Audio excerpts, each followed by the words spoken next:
தந்தை, மகன், தூய ஆவியினுடைய அருளும் ஆசீரும் உங்கள் ஒவ்வொருவரோடும் நிறைவாக இருப்பதாக. இன்றைய நாளிலே ஆண்டவராகிய கிறிஸ்து எங்களுக்கு சொல்லுகின்ற வார்த்தைகள்: உங்கள் பகைவரிடம் அன்பு கூறுங்கள், உங்களை வெறுப்போருக்கு நன்மை செய்யுங்கள், உங்களை சபிப்போருக்கு ஆசை கூறுங்கள், உங்களை இகழ்ந்து பேசுவோருக்காக இறைவனிடம் வேண்டுங்கள்.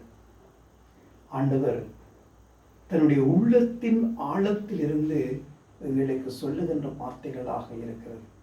இந்த வார்த்தைகளை நாங்கள் எங்களுடைய உள்ளத்திற்குள் நாங்கள் உள்வாங்கி உள்ளத்தின் ஆழத்திற்கு கொண்டு சென்று எங்களுடைய வாழ்க்கையை வாழ்வாக்க முனைப்போடு செயல்பட வேண்டும். இன்றைய காலகட்டத்திலே நாங்கள் பகைவரிடம் என்ன செய்கின்றோம்? பகைமைகளோடு தான் வாழ்ந்து கொண்டிருக்கின்றோம். வெறுப்போருக்கு என்ன செய்கிறோம்? அவர்களையும் இன்னும் வெறுக்கக்கூடிய செயற்பாடுகளில் எங்களை நாங்கள் ஈடுபடுத்தி கொண்டிருக்கின்றோம். எங்களை சபிப்போருக்கு நாங்கள் என்ன செய்கிறோம்? நாங்களும் இன்னும் மேலதிகமாக சாபங்களை போட்டுக்கொண்டுதான் இருக்கின்றோம். இகழ்ந்து பேசுவோருக்காக என்ன செய்கிறோம்? அவர்களை இன்னும் நாங்கள் இகழ்ந்து பேசிக்கொண்டுதான் இருக்கின்றோம். கிறிஸ்தவ பண்பு, ஆண்டவர் சொல்லுகின்ற பண்பு, இந்த பண்புகளை என்னுடைய வாழ்க்கையிலே நாங்கள் கொண்டு வாழ்ந்தால் ஒவ்வொரு மனிதனும் என் நண்பன், ஒவ்வொரு மனிதனும் என்னுடைய சகோதரன் சகோதரி என்ற உணர்வுகளோடு நாங்கள் எங்களுடைய வாழ்க்கையை வாழ முடியும்.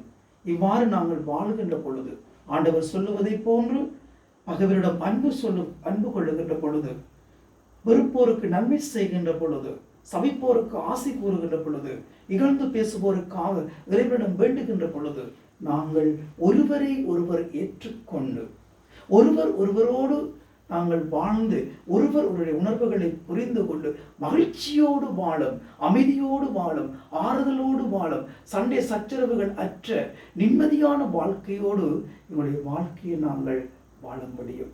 இந்த சிந்தனைகளோடு இந்த நாளுக்குள் நாங்கள் காலடி பதிப்போம். அன்னை மரி மூலமாக நாங்கள் ஒவ்வொருவரும் ஒருவரை ஒருவர் வெறுக்காமல் ஒருவருக்கு நன்மை செய்து ஒருவரை ஏற்றுக்கொண்டு அன்னை மரியுடைய வழியிலே செல்ல ஆயத்தமாகவும் எல்லாம் வல்ல இறைவன் தந்தை, மகன், தூய ஆவிகள் அனைவரையும் நிறைவாக ஆசீர்வதிப்பாராக.